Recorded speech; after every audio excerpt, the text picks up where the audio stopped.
Hello and welcome to a new video. NIS ডিএলএডদের জন্য বিরাট সুখবর। হ্যাঁ, আপনারা ঠিকই শুনছেন। কৌশিক দাস মামলাতে যারা যুক্ত ছিল না, মহামান্য সুপ্রিম কোর্টে জাজমেন্ট এসেছিল এবং সেই মামলাতে যারা পিটিশনে ছিল না বা সেখানে যুক্ত ছিল না, এরকম অনেক ক্যান্ডিডেট মহামান্য হাইকোর্টে মামলা করেছে এবং গত দিনেও শুনানি হয়েছে। এবং গতকালের যে শুনানির আপডেট সেটা আমরা মামলার আইনজীবী অ্যাডভোকেট আলী হাসান আলমগীর স্যারের কাছে শুনেছিলাম আর কি অ্যাকচুয়ালি। তো সেটা আপনারা শুনেছেন এবং আজকে মামলাটার পরবর্তী পর্ব ছিল এবং সেখানে উল্লেখযোগ্য গুরুত্বপূর্ণ নির্দেশ দেওয়া হয়েছে, যেটা এনআইএস ডিএলএডদের জন্য খুবই গুরুত্বপূর্ণ এবং তাৎপর্যপূর্ণ। তো অবশ্যই ভিডিওটি আপনারা শেষ পর্যন্ত দেখবেন। তার আগে বলি, যারা এখনও পর্যন্ত আমাদের চ্যানেলটি সাবস্ক্রাইব করেনি বা কোনো কারণে ভুলে গেছেন, সাবস্ক্রাইব করে রাখুন, পাশের বেল আইকন প্রেস করে অল করে দেবেন। ইম্পর্টেন্ট আপডেটগুলো মিস করবেন না। তাহলে যারা ফেসবুক থেকে দেখছেন, পেজটিকে ফলো করে রাখুন। তো আর একটা জিনিস কমেন্টে এখনই লিখুন, আপনারা কি 24 মাসের রেগুলার ডিএলএড করে আছেন না 18 মাসের এনআইএস ডিএলএড করে আছেন, যারা দেখছেন অবশ্যই কমেন্টে জানাতে ভুলবেন না। শুরু করা যাক। তো আজকে মহামান্য হাইকোর্টে অনারেবল জাস্টিস সৌগত ভট্টাচার্যের বেঞ্চে সকাল 10:30টার সময় লিস্টেড ছিল ফিক্সড ম্যাটার হিসাবে, কিন্তু একটু পরে শুরু হয় এবং পিটিশনার পক্ষের থেকেও উপস্থিত ছিলেন এবং তার সাথে বোর্ডের পক্ষ উপস্থিত ছিলেন আইনজীবীরা। তো সেখানে অনেক কিছু বলা হয় এবং পিটিশনের পক্ষ থেকে দাবি করা হয় যে খুব শীঘ্রই, যখন এই ম্যাটারটা বলা হয় যে প্রথমে আমরা বলে রাখি যে কী ব্যাপারটা হয়েছে।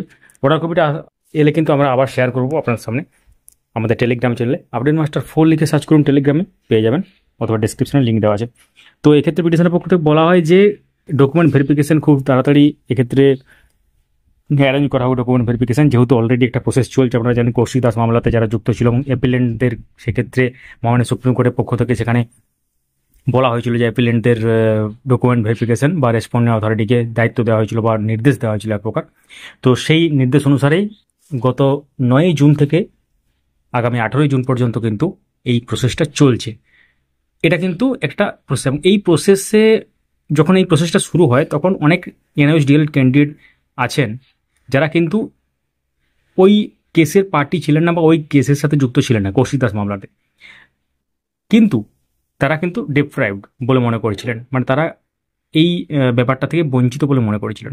অথচ তাদের ভ্যালিড ডিগ্রি আছে তাদের কথা অনুসারে এবং অ্যাপ্রোপ্রিয়েট টাইমের আগে করা 2017 সালের একটা নির্দিষ্ট টাইমে এবং 2019-এর নির্দিষ্ট সময়ের মধ্যে তারা কিন্তু কোর্সটা কমপ্লিট করেছিল, কিন্তু তারা সুযোগ পায়নি। যেহেতু সেম ফুটিংয়ে বা সেম জায়গা থেকে দাঁড়িয়ে বা একই ব্যাপারটা, সেই জন্য তারা দাবি করে যে আমাদেরও তো এই রিক্রুটমেন্ট প্রসেসে অধিকার আছে, তাহলে আমাদেরকেও অধিকার দেওয়া হোক বা আমাদেরও ডকুমেন্ট ভেরিফিকেশন হোক, আমরাও কিন্তু চাকরি পেতে চাই। এটাতে 2022 রিক্রুটমেন্ট প্রসেসের কথাই বলা হচ্ছে, কারণ আপনারা জানেন 9533-এ কিন্তু তারা সুযোগ পায়নি, তখন মামলাটা হয়নি এবং মাঝখানে কিছুটা টাইম পিরিয়ডে আপনারা জানেন 9533-এর যে অ্যাকচুয়ালি নিয়োগটা হয়েছিল, তারপরে কিন্তু সেই অবস্থাতে কিন্তু এনআইএস ইনভ্যালিড ছিল সেই সময়কালটাতে।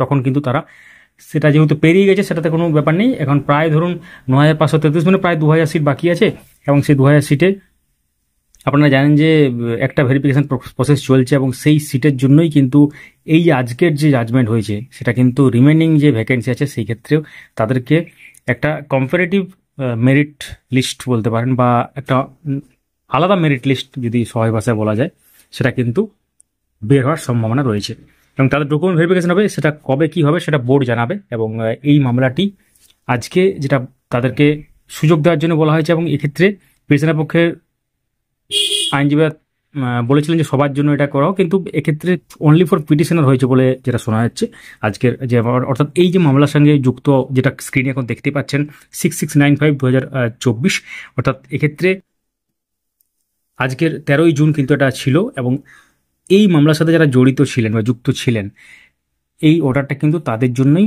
হয়েছে বলে যেটা খবর আসছে। তো আপনারা লাইভ স্ট্রিমিং দেখেছেন, আমাদের চ্যানেলেই শেয়ার করা হয়েছে, আমাদের চ্যানেলে কিন্তু পাবেন। তো আলটিমেটলি ব্যাপারটা তাহলে প্রায় 2000 ক্যান্ডিডেট নতুনভাবে কিন্তু নিয়োগ পেতে চলেছেন। কীভাবে নিয়োগ হবে? তাদের ভেরিফিকেশন প্রক্রিয়া হবে। ভেরিফিকেশন প্রক্রিয়াটা যথেষ্ট টাইম লাগবে। বোর্ডের যিনি ছিলেন মিস্টার সুবীর সান্যাল, তিনি বলেছেন যে তাদের ম্যান পাওয়ার এবং সেই যেহেতু এই মুহূর্তে এটা একটা বড় প্রসেস, তো সেই জন্য তাদের ভেরিফিকেশন প্রক্রিয়াতে সময় লাগবে। প্রথমে তিনি বলেন যে প্রায় 6 মাস সময় দিন, তারপর পিটিশনের পক্ষ থেকে বলা হয় যে না এত সময় অপোজ করা ব্যাপারটাকে, এবং সেটা ফাইনালি আলটিমেটলি অর্ডার কপিটা এলেই ক্লিয়ারলি বোঝা যাবে সেখানে কী লেখা আছে, বা বোর্ডকে সেটা হয়তো নির্দেশ দেওয়া হতে পারে যে বোর্ড কীভাবে হ্যান্ডেল করবে। এবং তাহলে পাশাপাশি তাহলে রিক্রুটমেন্ট যে প্রসেস 2022 রিক্রুটমেন্ট প্রসেস, সেই রিক্রুটমেন্ট, এটা কিন্তু সম্পূর্ণ যে ব্যাপারটা 2022 রিক্রুটমেন্ট প্রসেসের মধ্যেই কিন্তু হবে। অর্থাৎ যেসব এনআইএস ডিএলএড ক্যান্ডিডেট আছেন বাকি এই কেসের সাথে যুক্ত, তারা কিন্তু তাদের নতুনভাবে ডকুমেন্ট ভেরিফিকেশন হবে। সেই ডকুমেন্ট ভেরিফিকেশনে তারা উত্তীর্ণ হতে পারলে তবেই পরবর্তী যে প্রসেস সেটা কিন্তু কমপ্লিট হবে বা নিয়োগ প্রক্রিয়া দ্বারা অংশগ্রহণ করতে পারবে। নিয়োগ প্রক্রিয়ায় অংশগ্রহণ বলতে এটা 2022 রিক্রুটমেন্ট প্রসেসের ক্ষেত্রেই, অন্য রিক্রুটমেন্ট প্রসেসের সঙ্গে এটার কোনো সম্পর্ক নেই। আপনারা সেটা অলরেডি জানেন, অনেকেই জানেন না, সেই জন্য বলে দিলাম। তো এই ছিল আজকের পুরো ব্যাপার। অর্থাৎ এনআইএস ডিএলএডদের জন্য আজকের দিনটি খুবই গুরুত্বপূর্ণ এবং যেহেতু এটা বড় খবর বা ভালো খবর এলো, ভিডিওটি লাইক করুন এবং আমাদের চ্যানেলে যদি নতুন দেখছেন চ্যানেলটিকে সাবস্ক্রাইব করে রাখুন।